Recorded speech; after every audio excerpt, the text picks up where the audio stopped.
একটা সময় ছিল জানেন, এত ফ্রেন্ড ছিল যে গুণে শেষ করতে পারতাম না, আর কথা বলা কেউ না কেউ তো বাদ পড়েই যেত।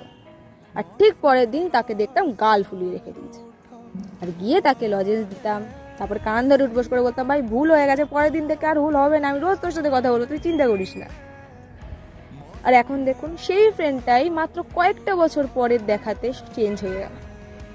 তাদের সাথে যোগাযোগ তো নেই, বরঞ্চ রাস্তায় বেরোলে সেটা হাই হ্যালোতে থেমেছে। হাই হ্যালো, কেমন আছিস, ভালো আছি, তুই কেমন আছিস, ভালো আছি, আচ্ছা ভাই আসছি, এটুকুতে। আবার কেউ কেউ তো আছে ভাই, রাস্তায় বেরিয়ে যদি বলি আরে ভাই কেমন আছিস, ভালো আছিস তো, উত্তরটা দেয় এটা, চিনতে পারলাম না ভাই, কে তুই, বুঝলাম না, বল।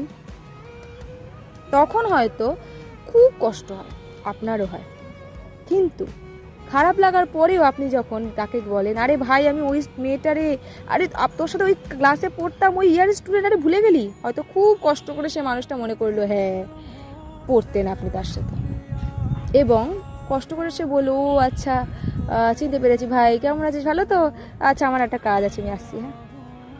এটা হয়তো আপনার শুনতে খুব খারাপ লাগছে বা আপনি ফেস করে খুব কষ্ট পেয়েছেন, বাট এটাই কিন্তু প্রত্যেকটা মানুষের ডার্ক রিয়ালিটি।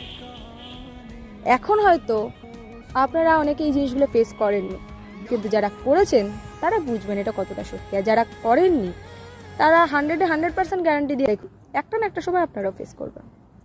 কিন্তু আমরা তাও মানুষ, আমরা জানি আমরা আবার ঠকবো, তবু আমরা আবার আরেকজন ফ্রেন্ডের সাথে মিশি।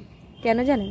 কারণ আমরা মানুষ ভাই, আমরা একা থাকতে পারবো না। আমরা যদি একা থাকি তাহলে আমরা একাকিত্বতাই ভুগবো, আর ওই একাকিত্বতা থেকে ফ্রাস্ট্রেশন, অ্যাংজাইটি, অ্যাঙ্গার ইস্যু, বিভিন্ন রকমের জিনিস আমাদের আক্রান্ত হয়, আর আস্তে আস্তে আমরা সম্পূর্ণরূপে নিজেদেরকে ধরে রাখার ক্ষমতাটা হারিয়ে ফেলি।